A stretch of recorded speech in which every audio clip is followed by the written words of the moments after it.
স্বপ্না দেবীর বড় ছেলে প্রদীপ মল্লিকা নামে একটি গ্রামের মেয়েকে বিয়ে করে বাড়ি নিয়ে আসে।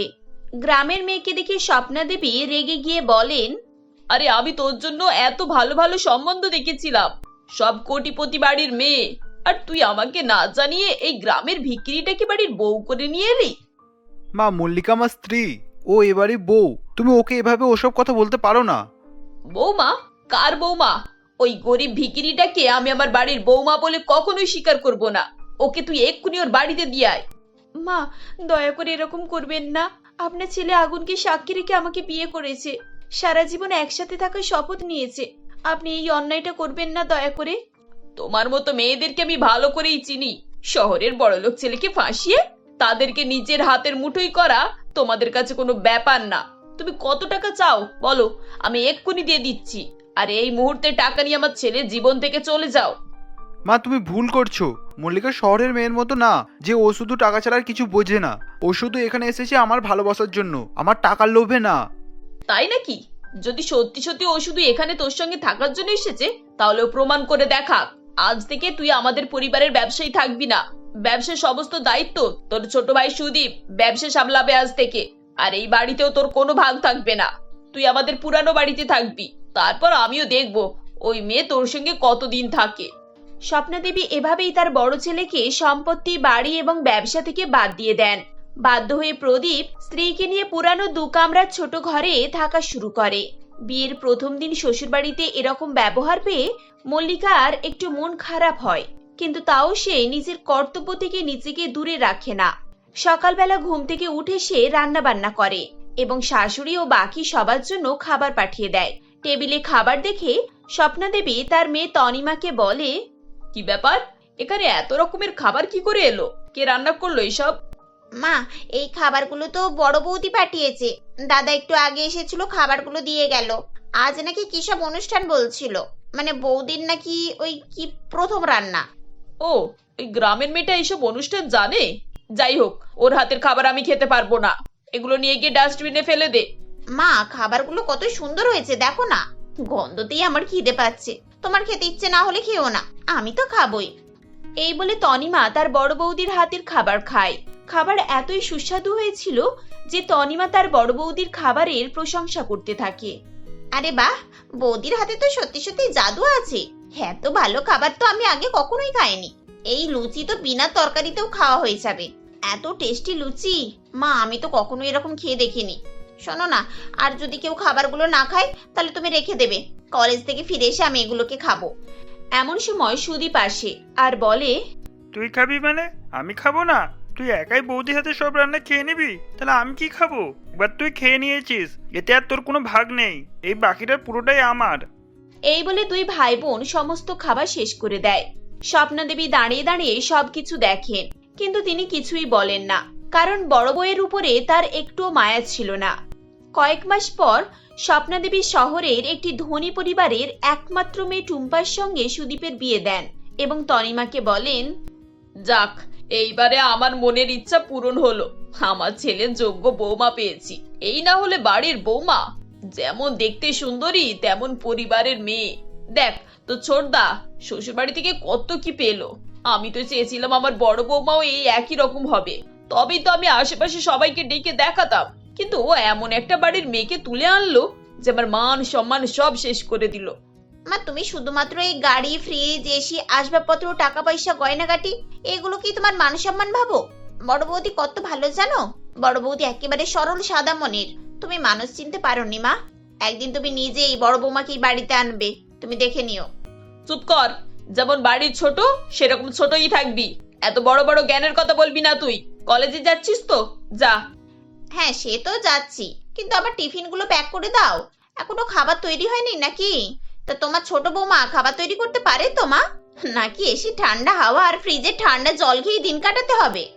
খাবার করতে পারবে না কেন? আমার ছোট বৌমা সব দিকেই পারদর্শী। গিয়ে দেখ, টেবিলে সব সাজিয়ে রেখেছে। যা খেয়ে নে।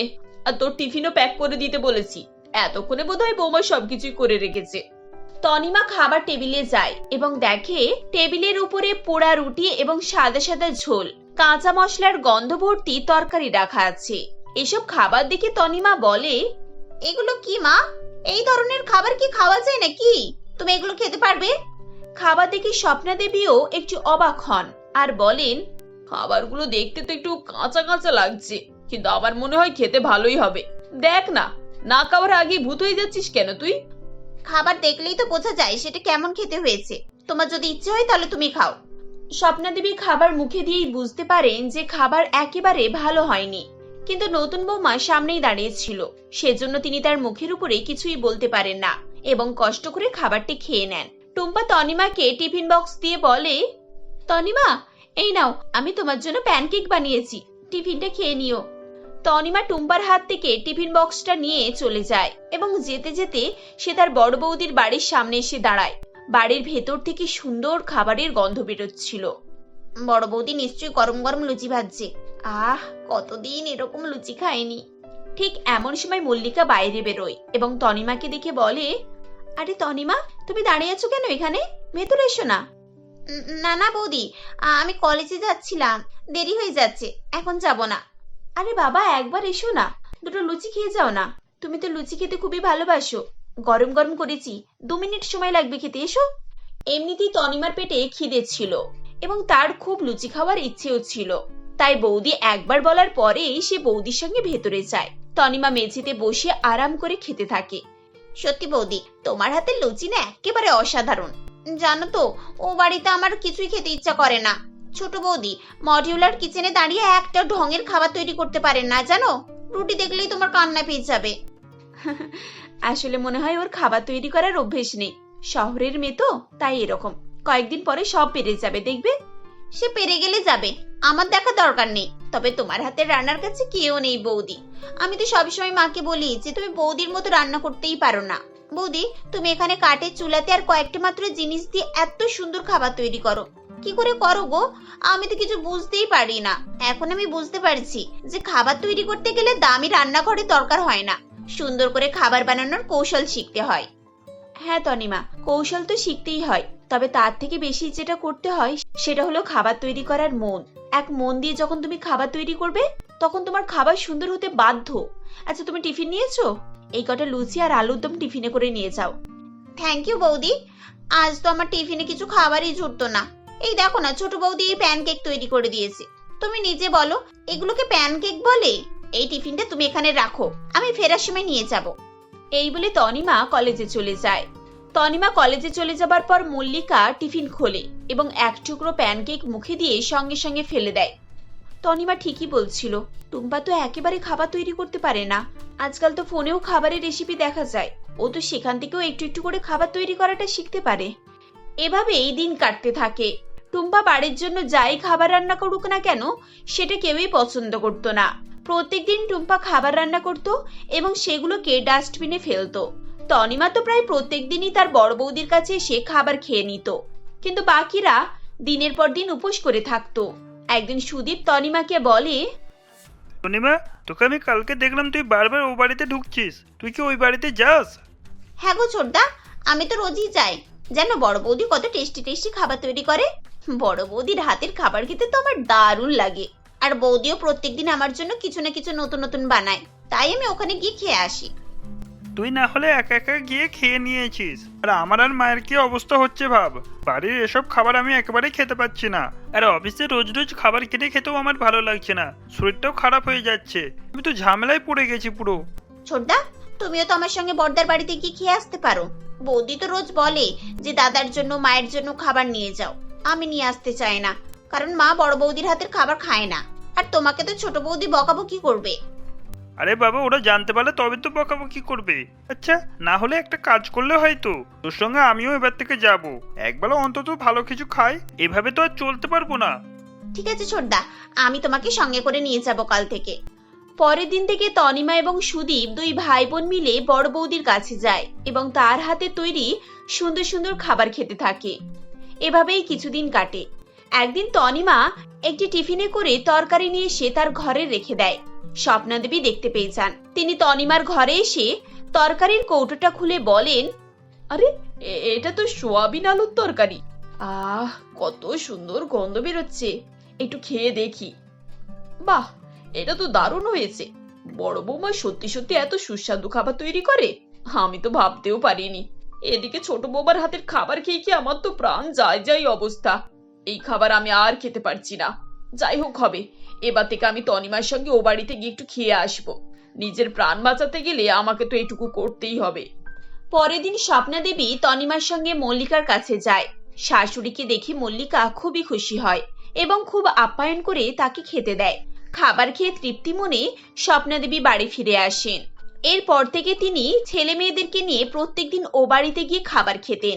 এদিকে কেউ টুম্পার হাতে তৈরির খাবার ছুঁয়েও দেখতো না।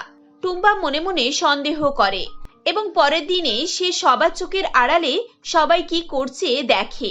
সে পুরো ব্যাপারটা লক্ষ্য করে এবং মনে মনে বলে, আচ্ছা তাহলে এরা সবাই আমার চোখের আড়ালে বড় বউয়ের বাড়িতে গিয়ে খাবার খাচ্ছে। এরপর তো এরা এই বাড়ি ছেড়ে ওখানে গিয়েই থাকবে, আর না হয় এই বাড়িটাকে দুভাগ করে দেবে। আমার হাতে আর কিছুই থাকবে না। না না না, এটা আমি হতে দিতে পারি না। আমাকে কিছু না কিছু একটা ব্যবস্থা করতেই হবে। এই বলে টুম্পা পরের দিন থেকে অনলাইনে খাবার অর্ডার করতে থাকে। 5 স্টার হোটেল থেকে খাবার আসার জন্য সে খাবারগুলো খুবই সুস্বাদু হতো। এত সুস্বাদু খাবার সামনে পেয়ে তনিমা বলে, বৌদি, তুমি এত ভালো রান্না কবে থেকে শিখলে গো? তুমি তো এত টেস্টি খাবার করতে পারতে না। আরে বাবা, আমি এই 1 সপ্তাহ কুকিং ক্লাসে ভর্তি হয়েছি, অনলাইন কুকিং ক্লাস। তাই তো আমি এত সুন্দর রান্না বান্না শিখে গেছি। খুব ভালো রান্না হয়েছে বৌদি, একেবারে 5 স্টার হোটেলের মতো। সত্যি এতদিনে তুমি একটা ভালো কাজ করেছো। সবার প্রশংসা শুনে টুম্পা খুবই খুশি হয়ে যায়। এরপর সে প্রত্যেকদিন বাইরে থেকে খাবার অর্ডার করত এবং সেই খাবার সবাইকে খাওয়াতো। প্রায় টানা 1 মাস এরকমই চলতে থাকে। এদিকে খাবার খেয়ে সবাই টুম্পার প্রশংসা করে, কিন্তু সেই খাবার তাদের শরীরে ক্ষতি করছে সেটা টুম্পা লক্ষ্য করে। ধীরে ধীরে সবার শরীর ভাঙতে শুরু করে এবং কয়েকদিনের মধ্যেই তারা অসুস্থ হয়ে পড়ে। তাদেরকে হাসপাতালে ভর্তি করা হয় এবং ডাক্তার জানায় যে তাদের সবার ফুড পয়জনিং হয়েছে। বাড়ির সবাই হাসপাতালে ভর্তি হয়েছে এই খবর পেয়ে মল্লিকা এবং প্রদীপ হাসপাতালে ছুটে যায়। এসব কি করে হলো টুম্পা? ওরা কি এমন খেয়েছিল গো যে ওদের এরকম হলো? আর তুমি তুমি ঠিক আছো তো? তোমার কিছু হয়নি? সত্যি কথাটা কি এবার তো বলো। বাড়ির সবার অবস্থা দেখে এবং মল্লিকার প্রশ্নের কাছে টুম্পা আর থাকতে পারে না এবং আসল সত্যি কথাটা সকলকে বলে দেয়। দিদি, আমাকে ক্ষমা করে দাও। সবাই তোমার খাবার খেতে চায়, সেই হিংসা করে আমি সবার ক্ষতি করে দিয়েছি। আমি আজ 1 মাস ধরে সবাইকে বাইরের খাবার খাইয়েছি, আর তার জন্যই সবার এই অবস্থা। ডাক্তার বলেছে এদের আর কিছু খাওয়া যাবে না। এই অসুখ সারতে অনেক সময় লেগে যাবে। তুমি কি পাগল? আরে বাবা, তোমার বাড়ির লোক সবাই তোমারই থাকতো। ওরা না হয় একবার আমার কাছে খেতেই আসতো, তার জন্য তুমি ওদের প্রাণ নিতে এত বড় খেলা খেলবে? যাই হোক, যা হওয়ার তা হয়ে গেছে। এবার বাকিটা কিভাবে সামলাতে হবে সেটা দেখো।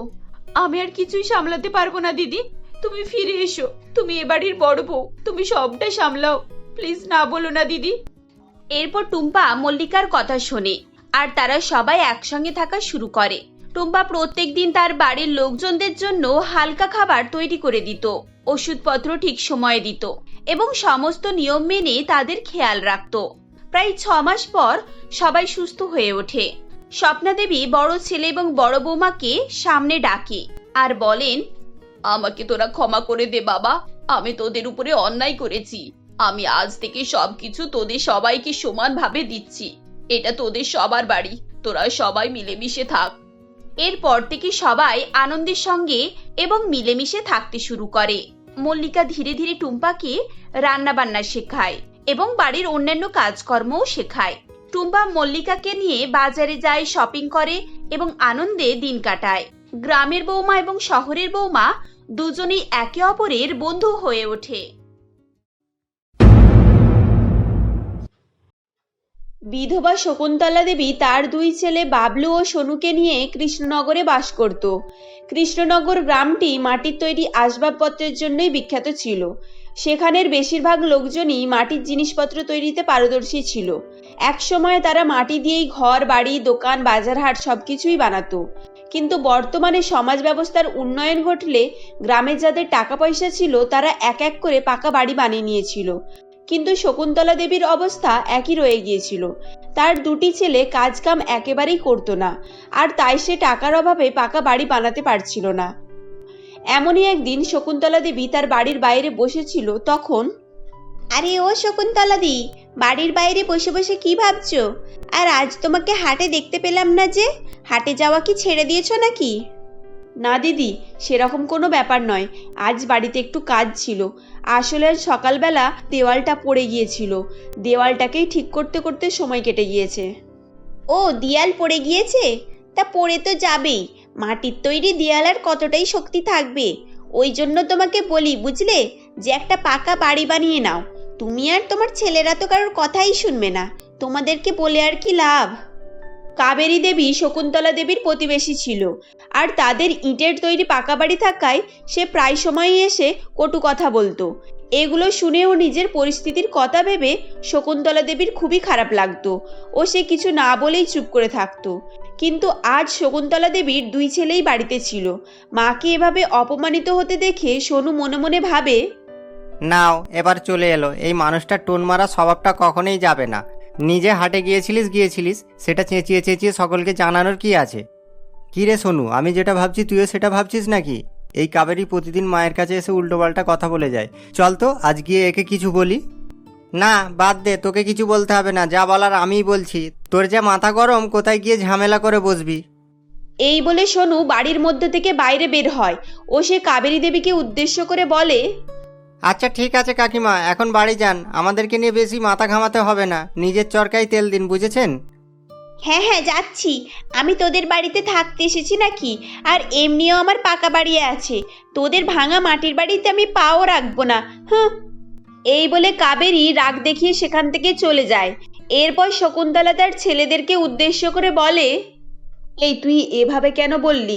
কাবেরী তো ঠিকই বলছিল, সকলের মতো আমাদেরও পাকা বাড়ি তৈরি করা উচিত। দেখতে দেখতে তো বর্ষাকাল সামনে চলেই এলো, এখন যদি এই মাটির বাড়িটা ভেঙে পড়ে যায় তখন কি হবে ভেবে দেখেছিস? তুমি একটু চুপ করো মা, তোমাকে এ নিয়ে বেশি চিন্তা ভাবনা করতে হবে না। আমাদের এই মাটির বাড়িটি ঠাকুরদার আমলে, এতদিনে কিছু হয়নি, আর আজ ওই কাবেরীর কথাই ভেঙে পড়ে যাবে? শকুনের কথাই গরু মরবে। হ্যাঁ মা, ভাই ঠিকই বলেছে, আসলে ওরা আমাদেরকে দেখতেই পারে না, আর তাই আমাদেরকে নিয়ে সবসময় উল্টোপাল্টা কথা বলে। কিন্তু তোমাকে বলেও বা কী লাভ, তুমি তো সেই আমাদেরই দোষ দেখাবে। এই চল চল ভাই, আমাদের তাস খেলার সময় হয়ে গেছে।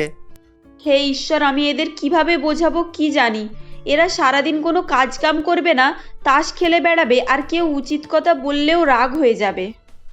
আসলে শকুন্তলা দেবীর চিন্তা ভাবনা ঠিকই ছিল। তার দুই ছেলে বড় হয়ে গেলেও তারা কোনো কাজ কাম করতো না, সারাদিন ঘুরে বেড়িয়ে এসে মায়ের উপার্জন করা টাকাই খেত। আর শকুন্তলা দেবী তাদের কিছু বললে তারা তার একটিও কথা শুনতো না, রাগ দেখিয়ে বাড়ি থেকে চলে যেত। আর আজও ঠিক সেটাই হয়েছিল। এরপর দুই ভাই সেখান থেকে চলে গেলে শকুন্তলা দেবী আবারও বাড়ির কাজে লেগে যায়। এভাবেই বেশ কয়েকদিন কেটে যায়। এমনই একদিন মেঘমুক্ত আকাশ ছিল, তাই খুব রোদ পড়েছিল। শকুন্তলা দেবী বাড়ির পাশেই একটি গাছের ছাওয়ায় বসেছিল। তখন সে কাবেরী দেবীকে যেতে দেখলে বলে, কাবেরী দি, একটু দাঁড়ান, এদিকে আসুন না।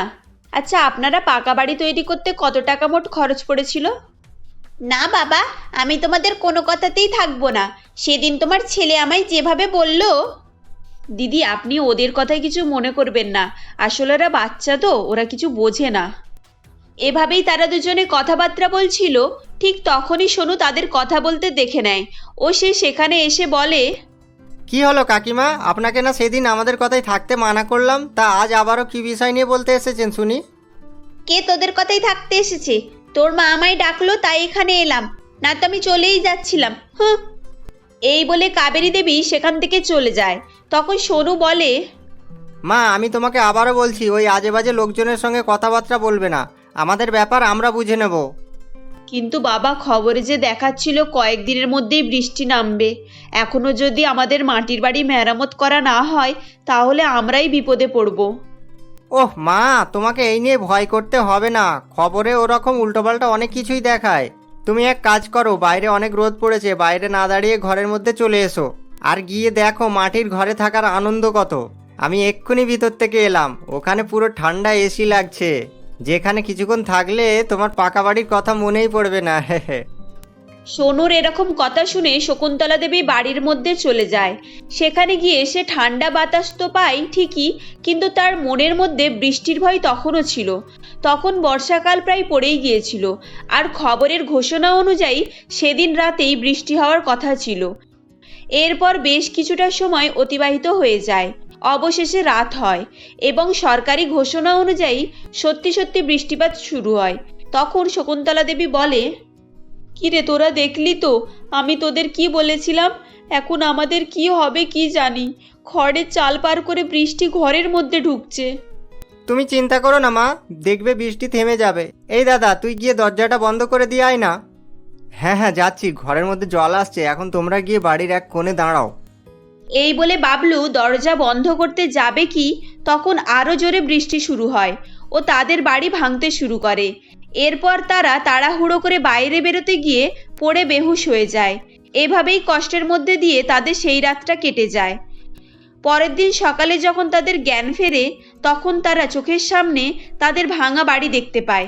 তারপর, হে ঈশ্বর, আমাদের সঙ্গে কি হয়ে গেল? আমাদের বাড়ি ঘর উনুন সব ভেঙে ধূলিসাৎ হয়ে গেল। এখন আমরা কোথায় থাকবো, কি খাবো, কিছুই ভেবে পাচ্ছি না। আমরা একেবারে নিঃস্ব হয়ে গেলাম। আমাদের দোষেই এ সমস্ত কিছু হয়েছে, আমাদেরকে এগুলো আগে বোঝা উচিত ছিল। হ্যাঁ রে বাবা, আমি তো আগে থেকেই তোদের এই বিষয়ে বলতাম। এখন আমাদের আর কিছুই করার নেই, লোকের কাছে গিয়ে গিয়ে সাহায্য চাইতে হবে। এই বলে তার দুই ছেলেকে নিয়ে সকলের বাড়ি বাড়ি গিয়ে সাহায্য চাইতে থাকে, কিন্তু তাদের কেউই কোনো সাহায্য করে না। এরপর সেদিন সোনু ও বাবলু মনে মনে প্রতিজ্ঞা করে ও তারা মজদুরির কাজ শুরু করে। কাজ করার ফলে তারা কিছু টাকাও পায়। বেশ কয়েকদিন এভাবে চলতে থাকে এবং তাদের কাছে বেশ কিছু টাকা সঞ্চয় হয়ে যায়। ওই টাকা দিয়ে এবং সরকারি সাহায্য নিয়ে তারা একটি পাকা বাড়ি বানিয়ে ফেলে। এখন তাদের সংসারে আর কোনোই অভাব ছিল না। তাদের দুই ভাইয়ের উপার্জিত অর্থে তাদের সচ্ছলতার সঙ্গে সংসার চলে যেত। এভাবেই তারা আবারও নতুন করে জীবনযাপন শুরু করে। বন্ধুরা, আজকের আমাদের গল্প তোমাদের কেমন লাগলো কমেন্ট করে জানাও। গল্পটি ভালো লাগলে লাইক করো ও তোমার বন্ধুদের সঙ্গে শেয়ার করো। আর যারা আমাদের চ্যানেলে নতুন তারা অবশ্যই সাবস্ক্রাইব করে আমাদের পাশে থেকো। ধন্যবাদ।